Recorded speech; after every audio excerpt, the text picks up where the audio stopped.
guys, welcome back. Jumping right into it, you guys can see that we have started working on the interior of the 08, handling our radio unit here, this Pioneer NEX 4000 that has not been working for us. So we've tried everything, we've disconnected the batteries, tried to reset it.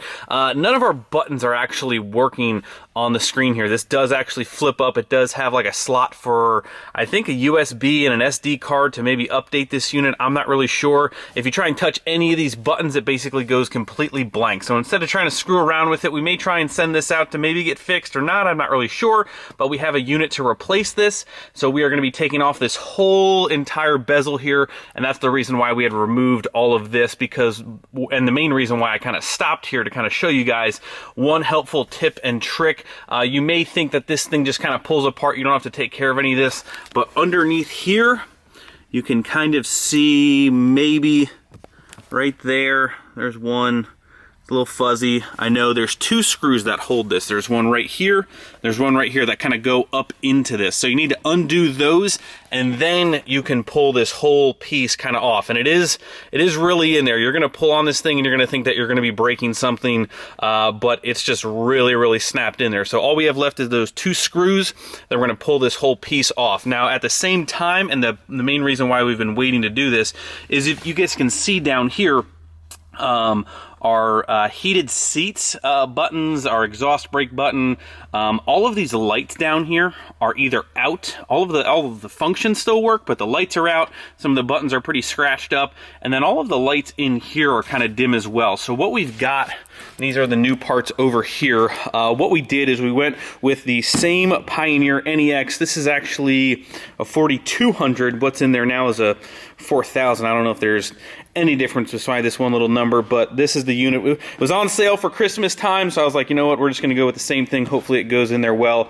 Really didn't have any complaints as far as how it functioned in there, except for the problems we're having now. But this unit has been in there for at least, say, 5-ish years when we got the whole sound system done in this truck. This truck does have upgraded speakers, front, back, tweeters up here, has an amp underneath the seat and a sub underneath that seat over there, which I'll show you guys. So the unit has done very, very well. So our friends over at genuinedieselpart.com got us set up with all of the new buttons here. These are like a sealed unit. You can't really get to the lights, I don't think. They're just kind of sold as buttons. They're not really cheap, but we got all of the new buttons that we are going to be installing, and then hopefully this is what they listed for the heater control units, that hopefully we can just replace those 3 bulbs in the back and kind of get all of our lights working again. So that's where we're at. Just wanted to give you guys that one helpful little trick if you guys are taking off this bezel for your first time, and we're going to jump right back into it and get this thing installed.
Alright, so I probably fast forwarded through a lot of that. We do have our old head unit out here.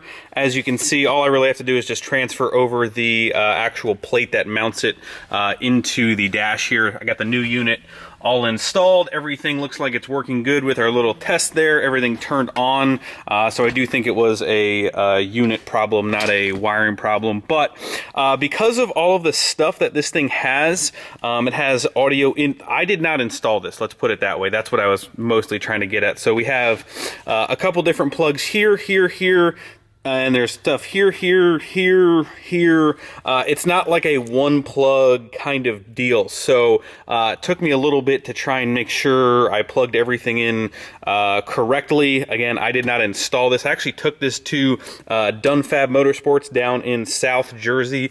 They were actually the ones who color matched my wood grain door panels and the bezel right here. You guys know that this is paint matched to the code of the truck. They did a phenomenal job. They did a phenomenal job on the stereo stuff as well. Let me show you guys here just a little bit of the install that they did. Just a one single 10-inch woofer down here, Rockford Fosgate P1. Nothing super crazy. This box that we had made is just enough space for this subwoofer to have the technical quote-unquote proper space. So I didn't want to give up all of the stuff underneath this seat for work and stuff like that. So that fits nicely underneath here. Did a really nice job with the amp that is underneath the seat here. Everything is really cleanly installed. You can't even tell it's there, but because of that, there's quite a bit of wiring behind this head unit for all of that and all the tweeters and stuff like that. So should be good to go. We'll set all that stuff up later, and we'll move on to trying to switch out those buttons in the dash. I will be the first one to tell you, Greg is definitely not the most technical electronic stereo savvy when it comes to anything besides like a simple head unit change. I'm probably gonna enlist the help of somebody, that's for sure, because all of this inputs and outputs and amps, and I know you can learn all that stuff, but it's just something I'm not like super familiar with. So it's another reason why I went with somewhat of the same head unit, because I knew all of that stuff was behind there. So we'll get to swapping that stuff out and we'll move on.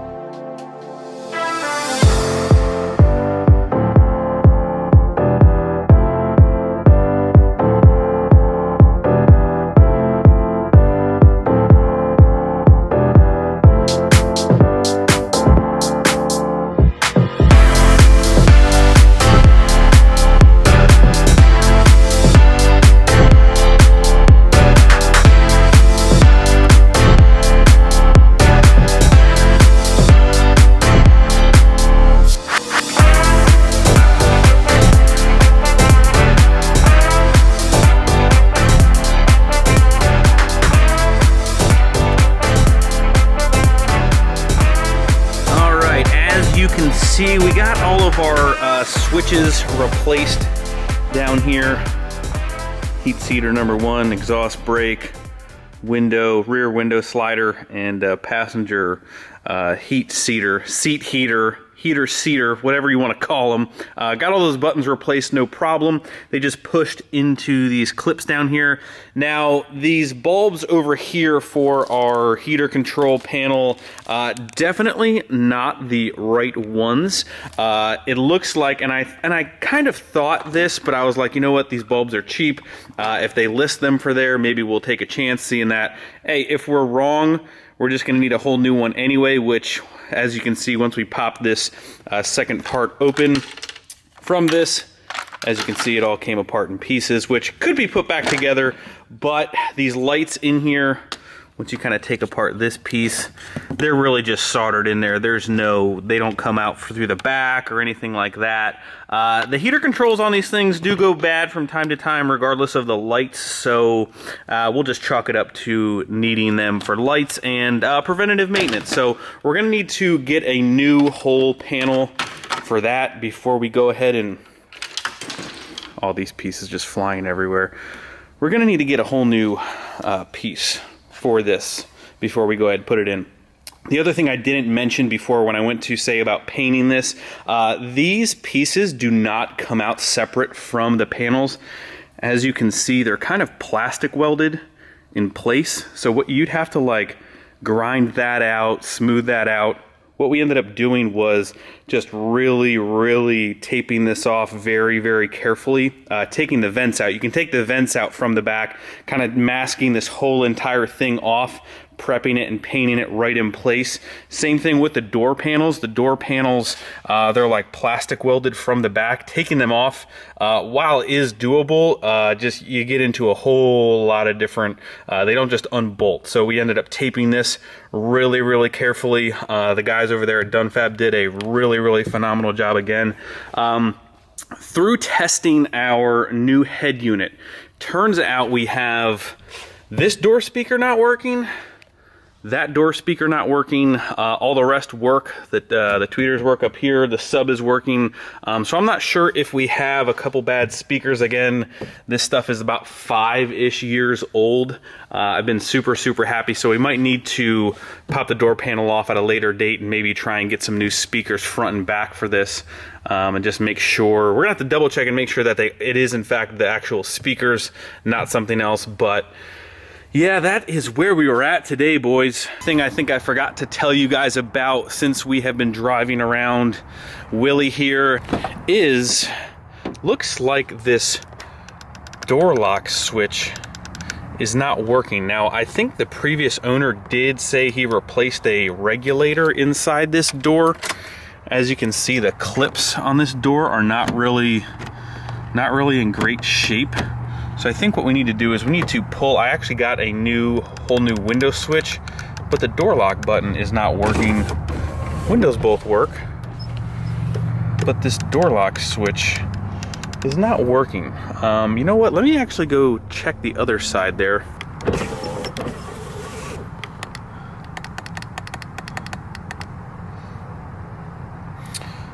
All right, well, this door lock button is not working as well. Huh, that's interesting. Off camera as well, we ended up switching in the first gen, swapped out to our 100-pound boost gauge as well. We changed the sensor underneath there for that. So we're gonna make sure that that is going to work as well. Gonna end up cleaning off the tailgate here and go take this guy out to go grab that door switch for the second gen.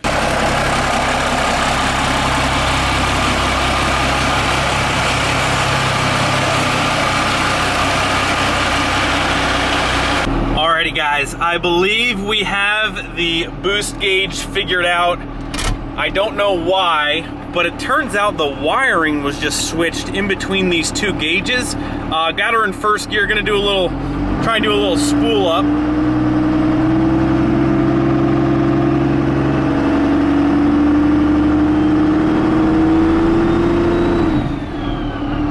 So we got the boost gauge working. We're gonna go for a little spin here on the way to the house. I'm pretty sure we saw about 75 pounds pretty easily, maybe about 3/4 throttle. So I'm gonna try and show you guys a little bit of that.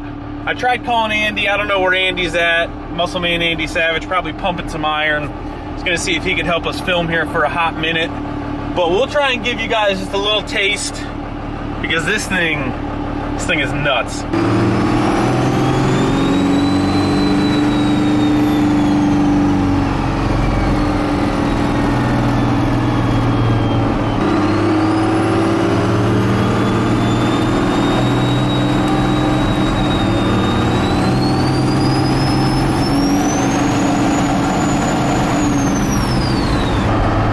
This is rolling into third gear, unlocked. I don't know how many mile an hour.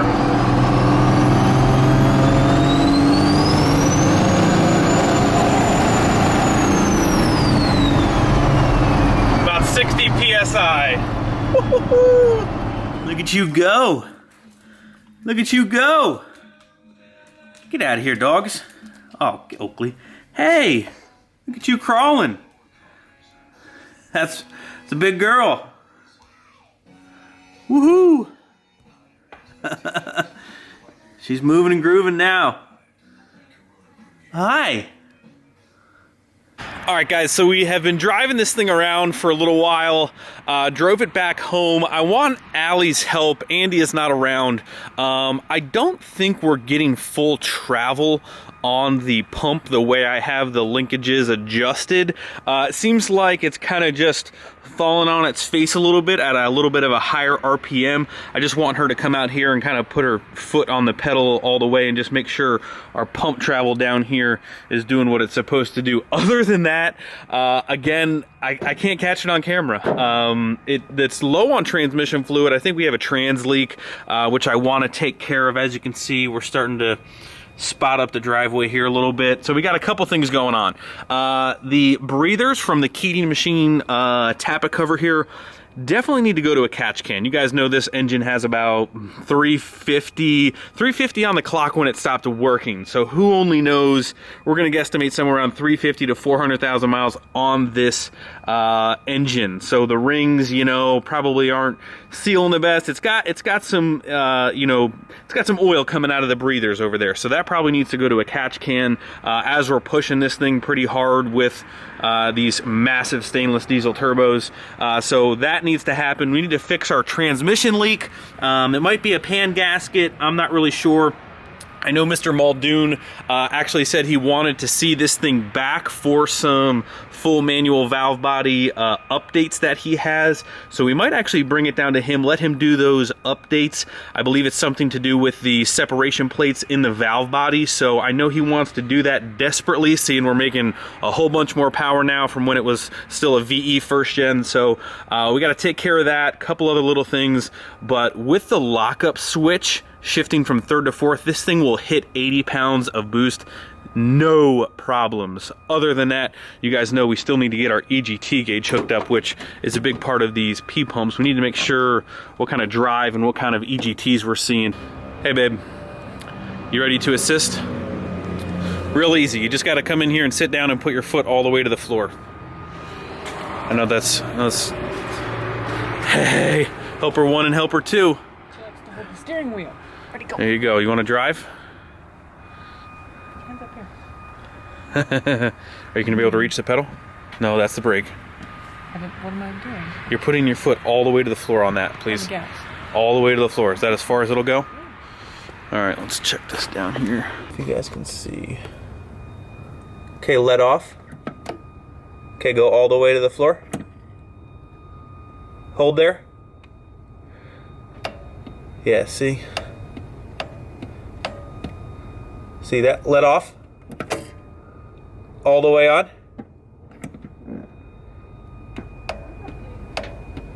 Yeah, you're hitting the floor, but we're not getting full travel. We're missing like let off. Okay, go. Yeah, we're missing like the last 5 to 10% of the pump there. All right, you can let off. I just wanted to confirm that. So we still need to adjust our linkages to get max pedal. That's it, you're done. Thank you for your help. You look very concerned. Are you worried about the pump travel too? I know. It's a shame. She's like, man, I knew it all along too. I knew this dang pump. All right, well, that's it. We're gonna travel back over to the shop, put this battle area away for the night. Thank you.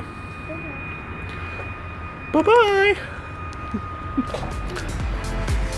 See ya. Thank you for your help, dear. Nice butt. Ooh.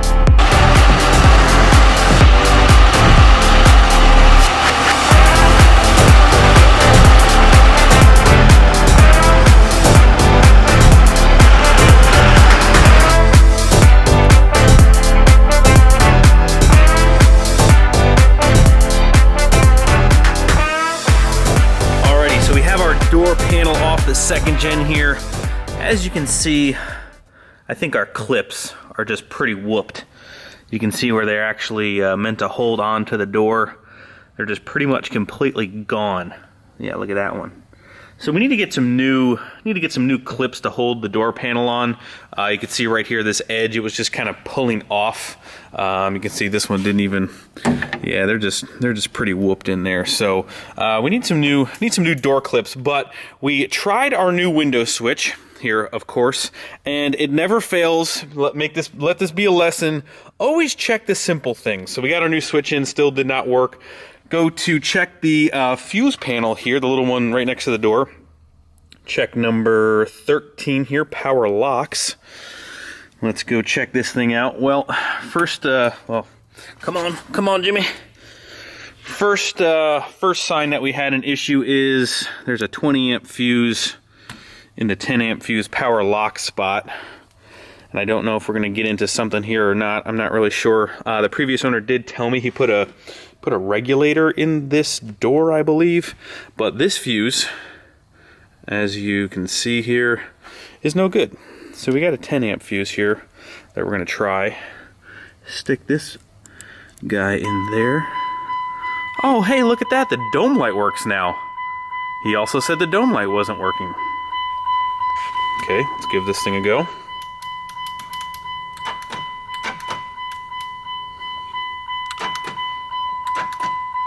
I hear the motor's working, but I don't see this moving up or down. Something that I've noticed on this door as well, too, is if you try and push this up or down, it's really hard. Like it won't actually come off until you do that. So I think, I'm not sure. There's got to be something going on. Maybe it's just not, maybe it won't, I don't know. I'm not sure. Alrighty, take a look. Oh yeah. Got them working. Go over to the driver's side here. Oh yeah. They are both working. And guess what it was? Guess what it was? All we needed was just some lubrication. All of the linkages and stuff in here, probably from them not working, from a fuse, from maybe it's blowing fuses because they were sticking. I just kind of kept going back and forth with some PB Blaster. I haven't gotten anything good yet. I know you guys sent me a bunch of that stuff, but really all the linkages were just stuck, especially that door. And maybe because somebody was just trying to hit them constantly back and forth, it blew a fuse and they just weren't working for the longest time. But they seem to be, I've been testing them here for a while now. Everything seems to be working well. Dome light works again now, which he said that it did not, which I'm assuming that it was just part of this fuse. So in my book, we fixed something today. So I did pull apart that door panel, go through the whole entire thing with that one.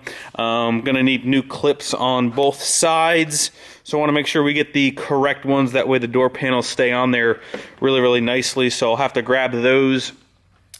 But other than that, we're pretty much out of time for today, boys. Bunch of other stuff stacking up over here for the second gen. Whole bunch of AMSOIL fluid. Got oil change stuff, gear oil stuff, water pump stuff, thermostat. I know our schedule's been a little crazy with the Christmas holiday season. I don't know if there'll be another video between now and Christmas. If I don't see you guys, Merry Christmas, Happy Holidays. Go spend some time with your family. I hope you guys enjoy your time off if you get any. And that's pretty much gonna do it. I love you guys. Thank you guys so much for another amazing year. Well, there'll be definitely another video between now and the completely end of the year, but we're gonna head home. We got a lot of plans later tonight. That's it. I love you. See ya. Goodbye. Hit that like button before you leave. Subscribe if you have not already.